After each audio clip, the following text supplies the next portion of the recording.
위대한 상인의 비밀 7장. 하피드는 말을 타고 동쪽 문을 통해 다마스커스로 들어갔다. 그는 회의와 불안한 마음을 안고 스트레이트라고 불리는 길을 따라갔다. 수백 개의 노점상에서 터져나오는 고함과 소음으로 마음이 진정되지 않았다. 파트로스의 막강한 카라반을 쫓아 큰 도시에 당도하던 때와 보호받지 못하는 외로운 신세가 된 지금의 심정은 전혀 다른 것이었다. 거리의 상인들은 사방에서 물건을 들고 나와 옆에 상인보다 더 큰 소리로 고함을 질러대며 그에게 달려들었다. 그가 구리 세공점, 금은방, 가구상, 포목점, 목공소들이 총총히 박혀있는 상점들을 지날 때는 상인들이 면전에다 손을 뻗치면서 동정표를 구하려고 아우성이었다. 다만 그의 바로 앞 마을의 서쪽 경계 너머에 있는 헤르몬 산만이 한여름임에도 불구하고 산꼭대기에 여전히 하얀 눈을 덮은 채 인내와 관용으로 시장의 불협화음을 지켜보는 듯하였다.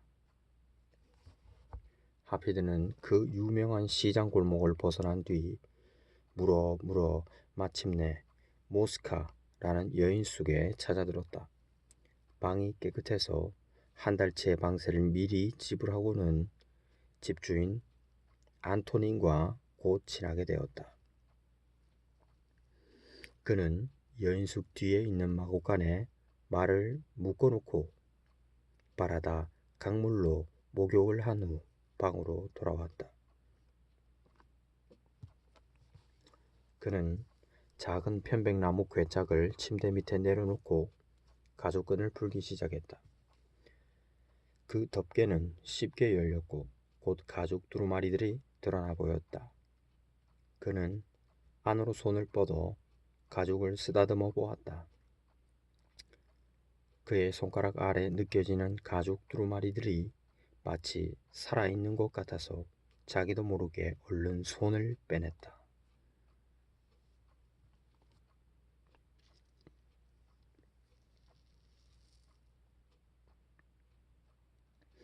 하피는 일어나 격자 창문으로 다가갔다. 밖에서는 시장의 소음이 희미하게 들려왔다. 그 소음이 들려오는 곳을 보고 있노라니 회의와 불안감이 다시 찾아들고 자신감도 점점 없어져 갔다. 그는 눈을 감고 벽에 머리를 기댄 채 큰 소리로 울부짖었다. 나 같은 미천한 낙타지기가, 길거리에 사나운 상인들 사이를 지나갈 용기조차 없는 겁쟁이가 세상에서 가장 위대한 상인이 되겠다는 꿈을 꾸다니 얼마나 황당한 일이란 말이냐. 오늘 나는 이 눈으로 수백 명의 상인을 보았고 그들 모두가 나보다는 훨씬 더 상인이라는 직업에 잘 어울려 보였다. 모두가 대담하고 열성적이면서 끈기를 가지고 있었다. 그들 모두가 시장이라는 정글에서 살아남을 수 있을 것이다. 내가 그들과 경쟁하여 이길 수 있다는 것은 얼마나 주제넘은 생각인가. 파트로스, 주인님, 오 나의 파트로스, 난 아무래도 주인님을 다시 실망시킬 것 같아요. 그는 침대에 몸을 내던지고는 흐느끼다가 지쳐서 잠에 들었다. 잠에서 깨어났을 때는 아침이었다. 하피드는 눈을 뜨기 전부터 새가 쥐저기는 소리를 듣고 있었다. 그는 일어나 앉아 괴짝에 열린 뚜껑 위에 앉아있는 참새 한 마리를 물끄러미 바라보다가 벌떡 일어나서 창문으로 다가갔다. 밖에서는 수천 마리의 참새가 무화과나무에 옹기종기 모여 앉아 아침이 왔음을 알리고 있었다. 그가 바라보고 있는 동안에도 몇 마리의 참새가 창틀로 날아와 앉았다가 그가 조금만 움직이면 금방 날아가 버리곤 했다.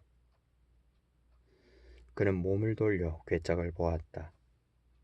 그의 깃털 달린 방문객은 머리를 쳐들고 이 젊은이를 바라보고 있었다. 하피드는 천천히 괴짝으로 걸어가 손을 뻗었다. 그러자 새는 그의 손바닥 위에 사뿐 올라앉았다. 너의 수많은 동료들은 겁을 먹고 바깥에 있는데 너만이 안으로 들어올 용기를 가졌구나. 새는 하피드의 손을 세게 한번 쪼았다. 하피드는 참새를 빵과 치즈가 든 배낭 옆의 테이블 위에 올려놓았다. 그가 빵 조각을 뜯어 그 작은 친구 앞에 놓아주자 참새는 쪼아먹기 시작했다. 문득 무슨 생각이 떠올라 하피드는 다시 창가로 갔다. 그리고 격자창의 구멍에 손을 넣어보았다. 그것은 너무 작아서 어떤 참새라도 들어오기가 거의 불가능해 보였다. 그때 불현듯 파트로스의 목소리가 떠올라 큰 소리로 그의 말을 되뇌었다. 성공하겠다는 의지로 충만하다면 실패가 너를 이길 수 없을 것이다. 그는 괴짝으로 돌아가 두루마리 속에 손을 집어넣었다. 한 가죽 두루마리가 다른 것보다 훨씬 낡아 있었다. 그는 괴짝에서 그것을 꺼내 조심스레 펼쳐들었다. 그의 마음을 짓누르던 두려움은 어느새 사라지고 없었다. 문득 참새가 있던 곳을 바라보았다. 새는 이미 날아가 버린 뒤였다. 단지 빵과 치즈 부스러기만이 용기 있는 작은 새의 방문이 있었음을 일깨워줄 뿐이었다. 하피드는 두루마리를 유심히 살펴보았다. 그것의 앞머리에는 첫 번째 두루마리라고 쓰여 있었다. 그는 일교 내려가기 시작했다.